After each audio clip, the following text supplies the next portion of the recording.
ದುಡ್ಡು ಯಾರ ದುಡ್ಡು ನಮ್ಮ ದುಡ್ಡನ್ನೇ ನೀವು ಬಳಸಿಕೊಂಡು ಈ ರೀತಿ ಕಟ್ಟಡ ಕಟ್ಟಿ ಈ ರೀತಿಯಾಗಿ ನೀವು ಅದನ್ನು ಹಾಳು ಮಾಡ್ತಾ ಇದ್ದೀರಿ. ಎಲ್ಲರೂ ಹೇಳ್ತಾರೆ ಕನ್ನಡ ಬೆಳೆಸಿ ಕನ್ನಡ ಉಳಿಸಿ ಅಂತ. ಇದು ಕನ್ನಡ ಸಾಲಿನಲ್ಲಿ ಕಟ್ಟಡ ಹೀಗಾಗಿದ್ದರೆ ಕನ್ನಡ ಹೇಗೆ ಬೆಳೆಯುತ್ತೆ? ಹೀಗಾದರೆ ಖಾನಾಪುರ ತಾಲೂಕಿನ ಪಟ್ಟಣದಲ್ಲಿರುವ ಸರ್ಕಾರಿ ಶಾಲೆಯ ಆವರಣಕ್ಕೆ ಅಂಟಿಕೊಂಡಿರುವ ತಾಲೂಕ್ ಪಂಚಾಯತ್ ಅಧೀನಕ್ಕೆ ಬರುವ 15 ಮಳಿಗೆಗಳ ಅವ್ಯವಸ್ಥೆ ಬಗ್ಗೆ ಇಂದು ಕರ್ನಾಟಕ ವಿರಕ್ಷಣಾ ವೇದಿಕೆ ಖಾನಾಪುರ ತಾಲೂಕು ಘಟಕದ ವತಿಯಿಂದ ಸರ್ಕಾರದ ಕಣ್ಣು ತೆರೆಸುವ ಕೆಲಸ ಮಾಡಿದೆ. 1995ರಲ್ಲಿ 15 ಮಳಿಗೆಗಳನ್ನು ಕಟ್ಟಿ ಇವತ್ತಿಗೆ ಸರಿಸುಮಾರು 30 ವರ್ಷಗಳು ಕಳೆದಿವೆ. ಈ ಕಟ್ಟಡ ಯಾವಾಗ ಕುಸಿಯುತ್ತೋ ಹೇಳೋಕೆ ಆಗಲ್ಲ. ಈ ಕಟ್ಟಡದ ಮಧ್ಯದಲ್ಲಿ ಸರ್ಕಾರಿ ಕನ್ನಡ ಶಾಲೆಗೆ ಹಾದು ಹೋಗಲು ಬರಲು ಇದೆ ಈ ಮಾರ್ಗ. ಈ ಶಾಲೆಯಲ್ಲಿ 605 ವಿದ್ಯಾರ್ಥಿಗಳು ಶಿಕ್ಷಣ ಪಡೆಯುತ್ತಿದ್ದಾರೆ. 1ನೇ ತರಗತಿಯಿಂದ 8ನೇ ತರಗತಿವರೆಗೂ ಇರುತ್ತದೆ. ಶಾಲೆಯ ಮಕ್ಕಳು ಇದೇ ಮಾರ್ಗವಾಗಿ ಸಂಚರಿಸುತ್ತಾರೆ. ಶಾಲೆಯ ಆವರಣದಲ್ಲಿ ಕ್ಷೇತ್ರ ಸಂಪನ್ಮೂಲ ಕಚೇರಿ ಕೂಡ ಇದೆ. ಕ್ಯಾಂಪಸ್ ಒಳಗಡೆಯಿಂದ ವಿದ್ಯಾರ್ಥಿಗಳು ಶಾಲೆ ಮಕ್ಕಳು ಬಂದು ಹೋಗ್ತಾರೆ. ಕಟ್ಟಡ ಯಾವಾಗ ಬೇಕಾದರೂ ಕುಸಿದು ಬೀಳಬಹುದು. ಇದಕ್ಕೆ ನೇರ ಹೊಣೆ ತಾಲೂಕು ಪಂಚಾಯಿತಿ ಆಗಿರ್ತದೆ ಎಂದು ಕರ್ನಾಟಕ ವಿರಕ್ಷಣಾ ವೇದಿಕೆ ಖಾನಾಪುರ ತಾಲೂಕು ಘಟಕದ ಎಲ್ಲ ಪದಾಧಿಕಾರಿಗಳು ಖಾನಾಪುರ ತಾಲೂಕು ಪಂಚಾಯಿತಿಯ ವಿರುದ್ಧ ಹೋರಾಟ ಮಾಡಲಾಯಿತು.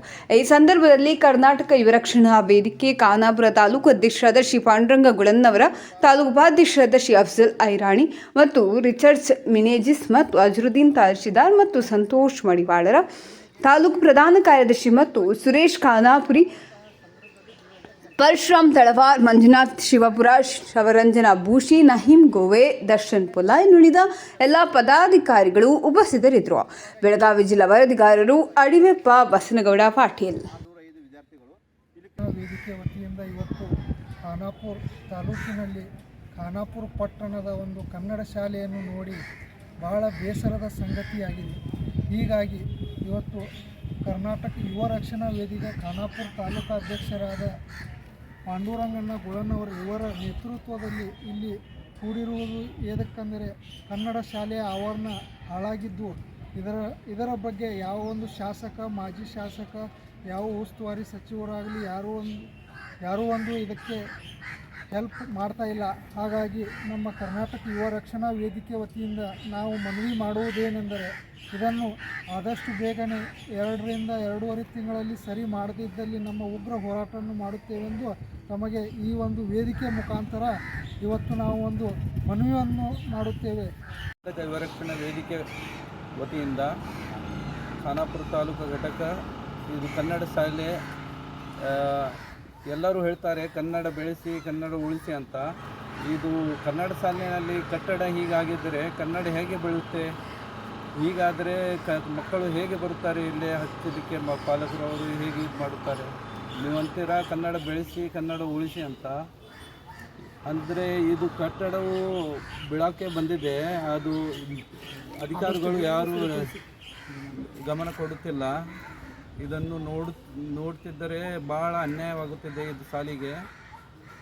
ಆದಷ್ಟು ಬೇಗ ಇದು ದುರಸ್ತಿ ಮಾಡಬೇಕು, ಇಲ್ಲದ ಉಗ್ರವಾದ ಹೋರಾಟವನ್ನು ಕೈಗೊಳ್ಳುತ್ತೇವೆ ಅಂತ ಹೇಳುತ್ತಾ ನಾನು ಅಫ್ಜಲ್ ಐರ್ನಿ, ಕರ್ನಾಟಕ ಯುವ ರಕ್ಷಣಾ ವೇದಿಕೆಯ ಉಪಾಧ್ಯಕ್ಷರಾದ ಖಾನಾಪುರ ಘಟಕ ವತಿಯಿಂದ. ಮಳಿಗೆಯ ಈ ಒಂದು ಮಧ್ಯದಲ್ಲಿ ಪಟ್ಟಣದಲ್ಲಿರುವಂತಹ ಒಂದೇ ಏಕೈಕ ಶಾಲೆ ಅಂದರೆ ಇದು ಸರ್ಕಾರಿ ಕನ್ನಡ ಶಾಲೆ.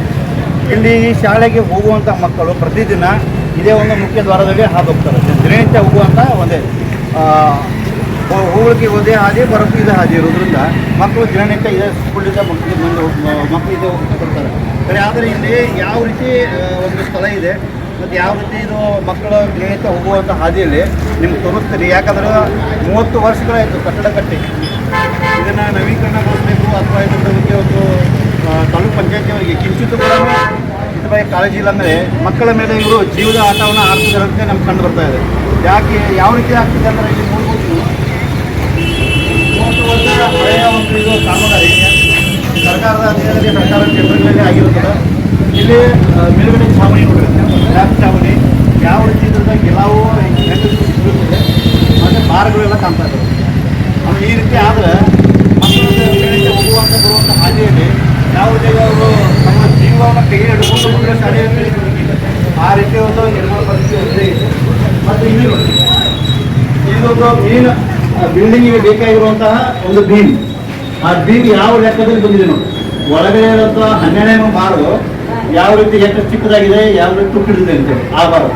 ದಿನನಿತ್ಯ ಮಕ್ಕಳು ಈ ಶಾಲೆಯಲ್ಲಿ 605 ವಿದ್ಯಾರ್ಥಿಗಳು ವಿದ್ಯಾಭ್ಯಾಸ ಮಾಡ್ತಿದ್ದಾರೆ. 605 ಗಂಡು ಮತ್ತು ಹೆಣ್ಣು ಮಕ್ಕಳು 605 ವಿದ್ಯಾರ್ಥಿಗಳು ಅಭ್ಯಾಸ ಮಾಡ್ತಿದ್ದಾರೆ. ಇದರಲ್ಲಿ ಈ ಶಾಲೆಯಲ್ಲಿ 1ನೇ ತರಗತಿಯಿಂದ ಹಿಡಿದು 8ನೇ ತರಗತಿವರೆಗೂ ಇಲ್ಲಿ ಮಕ್ಕಳು ಕಡೆ ಬರ್ತಿದ್ದಾರೆ.